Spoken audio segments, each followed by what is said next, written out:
چوتھی بات ہے have the right intention in all you do. اللطیف knows all you do, every minute detail, every thought, every desire, every intention. So take account of your self.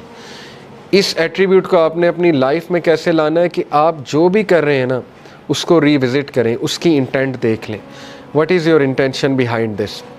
تو یہ اس لیے کیونکہ یاد رکھیں کہ اللہ لطیف ہے اور اس کو ایک ایک آپ کے دل کا راز پتہ ہے, اس لیے اپنے دل کو صاف کر لیں. ٹھیک ہے نا, کہ کیوں کر رہا ہوں میں یہ دین کا کام, کیوں کر رہا ہوں میں یہاں, کیوں آتا ہوں, کیوں جاتا ہوں, کسی کی مدد کیوں کر رہا ہوں, فلانا کام میں کیوں کر رہا ہوں. اور آخری جو انہوں نے بات کی ہے کہ اللہ سے, اللطیف سے دعا کریں یہ نام لے کے کہ اللہ تو اللطیف ہے, تو میری تمام چیزیں جانتا ہے, تو میرے وہ بھی چیزیں جانتا ہے جن کو میں بھی نہیں جانتا. انسان کا جو انکانشیس پارٹ آف مائنڈ ہے, ٹھیک ہے نا, کانشیس تو ہم جانتے ہیں, انکانشیس نہیں جانتے. تو یہ بھی جانتا ہے فیوچر میں میرے پہ کیا آنے والا ہے. تو اللہ نے ایسی ایسی دعائیں ایسے ہی نہیں بتائیں, ربنا ولا تحملنا ما لا طاقت لنا بھی, اللہ ہم پہ وہ بوجھ نہ ڈالیں جو ہم بیئر ہی نہیں کر سکتے. یہ کیوں بتائی ہیں؟ کیونکہ اللہ کو پتہ ہے. ٹھیک ہے نا. تو یہ نام لے کے یہ ثابت ہے حدیث سے کہ اللہ کو واسطہ جو ہے نا وہ کسی ولی یا نبی کا نہیں دیا جاتا ہے, حدیث سے ثابت نہیں ہے. یہ ہمارے کلچر میں ایک بات بڑی ہے نا کہ واسطہ دیتے ہیں, وہ کسی ولی کا واسطہ دیتے ہیں. یہ حدیث آپ دیکھ لیں دعائیں نبیوں کی, کبھی اللہ کو واسطہ کس چیز کا دیا؟ یا نیک اعمال کا اپنے, یا جو اپنے نام اللہ کے ناموں کا واسطہ دیا.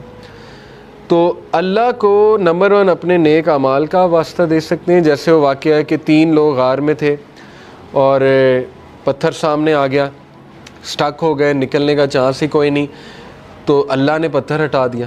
لیکن یہ کہ تینوں نے اپنے نیک عمل کا, ایک نے کہا اللہ میرے ماں باپ سو گئے تھے, میں دودھ کا گلاس لے کے کھڑا رہا تجھے راضی کرنے کے لیے کہ اٹھیں گے تو میں پلا دوں گا, تو میں ساری رات کھڑا رہا, اگر تجھے یہ عمل پسند آیا تو اس کو پیچھے ہٹا دے. اللہ نے پیچھے ہٹا دیا تھوڑا سا. دوسرے نے کہا اللہ مجھے دعوت گناہ, میں گناہ کرنا چاہتا تھا, لیکن اس عورت نے جب میں انٹر ہونے لگا تو اس نے کہا اتق اللہ, اللہ سے ڈر جا.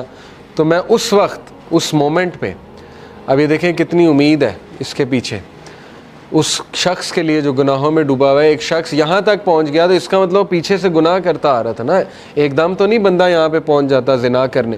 اس کا مطلب اس کی پیچھے سے گناہ گار لائف چلی آ رہی, اس کو تھاٹس آتے ہوں گے, پتہ نہیں اس لیول پہ وہ آیا کیسے.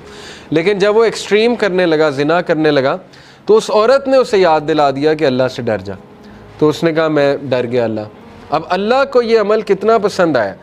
حالانکہ کوئی کہہ سکتا ہے کہ یار وہ تو پہلے سے گناہ کرتا آ رہا ہے, یہ کیا بڑی بات ہے, پیچھے ہٹ گیا. نہیں, اللہ کو یہی تو پسند آیا ہے کہ وہ میرے ڈر سے پیچھے ہٹ گیا. تو اللہ از آل اپریشیٹو, اللہ اپریشیٹ کرتا ہے. اللہ نے پتھر ہٹا دیا. تیسرے نے کہا اللہ میں نے جو ہے وہ کسی نے میرے پاس بکریاں رکھوائی تھی, اور وہ یہ کہ اس کے بکریوں کے بچے ہو گئے, تو اس سے میں نے کچھ پروفٹ کما لیا. جب وہ واپس آیا میں نے اسے بکریاں بھی دی اور وہ پروفٹ بھی دیا. یعنی اس لیول کی آنیسٹی. تو اللہ اگر تجھے یہ پسند آیا ہے, تیرے لیے کیا تھا اور تجھے راضی کرنے کے لیے, تو پتھر مکمل ہٹ گیا. تو یہاں سے ثابت ہوتا ہے کہ اپنا وہ عمل آپ نوٹ کریں جو آپ نے خالص اللہ کے لیے کیا ہے. اس سے یہ بھی ثابت ہوتا ہے کہ اچھا ہے کہ آپ نا ہر عمل پیور اللہ کی رضا کے لیے کیا کریں, کیونکہ مصیبتوں میں وہ چیز کام آئے گی. ٹھیک ہے نا, جب آپ پہ مشکل وقت آئیں گے تو آپ وہ کوٹ کر سکتے ہیں. اس میں کوئی پرائیڈ نہیں ہے کوٹ کرنے میں, بلکہ تو اچھی بات ہے کہ اب آپ اپنا ہر عمل میک شور کریں گے کہ وہ اللہ کی رضا کے لیے ہو, خالصتاً میں اللہ کو راضی کرنے کے لیے کروں. ٹھیک ہے نا. تو اس کو ریوائز کرتے رہیں.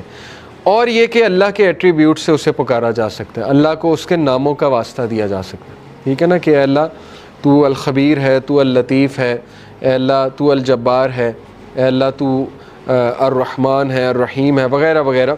تو الفتاح ہے. الفتاح کون ہوتا ہے؟ کھولنے والا, راستے کھولنے والا. جب سارے راستے بند ہیں تو اللہ الفتاح ہے. تو یہ ہے اصل میں دعا کرنے کا طریقہ اور دعا کرنے کا ادب.